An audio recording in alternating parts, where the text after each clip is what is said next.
Hello everybody, this is Tim here again, here with another movie review.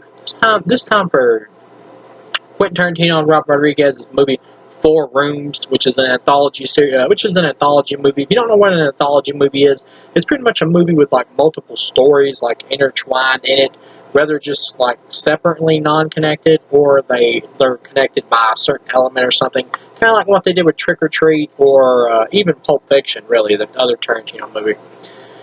And Creep Show and a lot of other stuff. But yeah, this movie's like produced by like I believe Robert Rodriguez's like production company. I believe like a Band Apart. I think is who it is.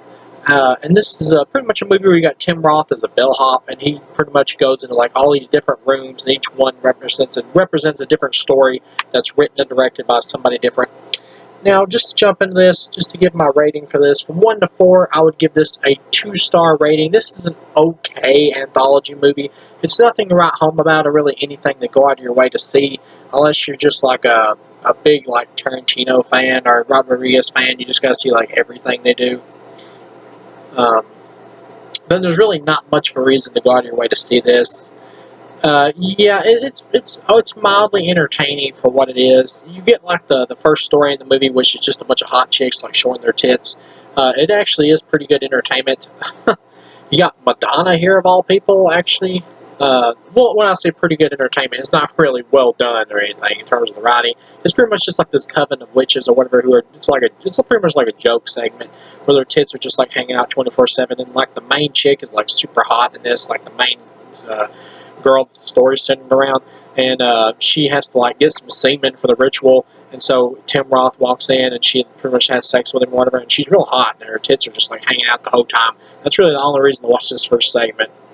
And if you see that glare in the background, it's just the light bulb back there. And I have to point that out because in other videos I've done in the same room, I've had a light bulb in the background. This is just the only place I got where there's any total quiet to where I can do a video. But yeah, pretty much tits is the only reason to watch this. Like Madonna's there, and she's not a bad-looking woman, but out of everybody there, she's probably the least good-looking, honestly, out of the group. But I mean, in terms of like the body figures, when you actually see them naked and shit, at least from the looks of it, or she isn't as hot as like the main chick who has sex with Tim Roth. She's smoking. But yeah, other than like tits, there's really, and just the whole joke of women walking around with their tits hanging out, there's really no reason to watch this first segment. It's a low 2 stars, but I can watch it as a passable thing as a man for the tits, I'll be honest. Segment 2, this is the worst of the group. He goes into this room, and it's just like this dude like holding his wife hostage or whatever, and it's like some kink game between him and like, or not a kink game, but it's like a thing him and Tim Roth are doing to like test the chick or whatever, to see how much she loves him and all that. It's just there's not a lot there. It's just there. It's just like a time waster thing, and it's not interesting enough to really carry the length of the segment or whatever. And then you get to the next one, which is the most fun probably of the group, which is Robert Rodriguez one with Antonio Banderas, who's just really funny here. He pretty much wants to pay Tim Roth to like watch his kids or whatever, and it's like these two little troublemaking kids, and they find like a dead like hooker or something underneath the mattress, and they're like throwing darts and shit at the wall at a priceless painting, and they're like stabbing Tim Roth in the leg, and Tim Roth is like mugging for the camera with over top faces, like, and just like running, trying to make it back in there before Antonio Banderas gets back. It is pretty funny and pretty humorous. I had a good time with this one. This one felt like the one that was directed by Robert Rodriguez, and I believe it was.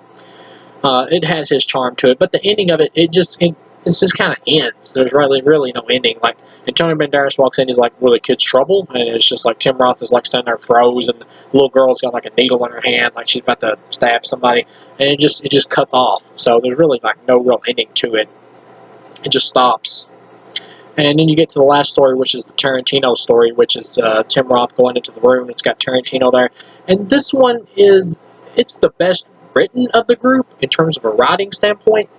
But at the same time, though, it takes up like so much of the ending of the movie, it feels a little bit overlong. Like the whole like style of these stories in this movie feels kind of uneven because they're all done by different people. They all feel random, which kind of could work if they were all up to a close enough quality of each other, but because they're not, the Robert Rodriguez and Tarantino ones are obviously the best written of the group, and the one with the tits is mildly entertaining for the tits and the attractive women. But other than that, the last two are really the only like the best two of the group. This would have been better if like either Robert Rodriguez would have done like all the segments, or Tarantino would have done all the segments, just from a writing standpoint. But you got Tarantino here and Bruce Willis here, and they're pretty much just like having this party and shit where they're all like drunk, and they're wanting to make a bet with Tim Roth, and they like drag it out with dialogue where they're giving him like $1,000 or whatever if this dude can't like light the slider so many times or whatever, he has to get his finger cut off.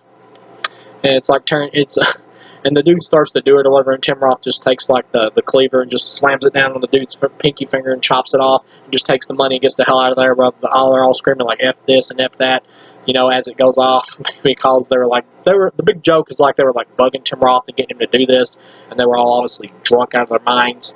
And by the time they actually get him to go through with it and everything, he just like chops the dude's finger off and actually takes the money. Like you wouldn't expect him actually to do it. So it is a pretty funny ending. This is probably the best story from a writing standpoint, but the most fun one was the Robert Rodriguez one with Antonio Banderas, just because Antonio just had me laughing my ass off. But yeah, all in all, I'd give this one a 3 out of 4, and the Robert Rodriguez one I would give a 3 out of 4 as well. As a whole, this anthology movie is a 2, like I mentioned before. It's okay. It's okay time waster. I could easily see myself putting this on for something in the background, just to have something to watch, or to just have playing on in the background and pay attention to the titties in the first segment, fast forward or skip the second segment, or just do something and not pay attention. Laugh at the Rob Rodriguez one with Antonio Banderas, and then have a good time with the Quentin Tarantino one. And pretty much that's it. It's just an okay time waster. This is an idea that probably would be better suited as like a TV series of like the adventures of a bellhop, like played by Tim Roth. And Tim Roth does a good job here, and he has really great moments. But the segments themselves, in terms of writing, are just really uneven as a whole. Like if you compare all of them together. So yeah, this is really a harmless movie. I'm going to pick this up on DVD though, just add it to my Tarantino and Robert Rodriguez collection. I hadn't seen this one in a long time. But it's worth watching. You'll recognize a lot of 90s actors here. I've seen the girl from like Hot Shots or whatever, the Italian chick. She's hot too, and she's in like the segment with the tits hanging out. Sadly, you don't get to see her rack, so disappointment. But yeah, all in all, it's a 2. It's okay. This movie's harmless. So thank you guys for watching, and I'll see you again.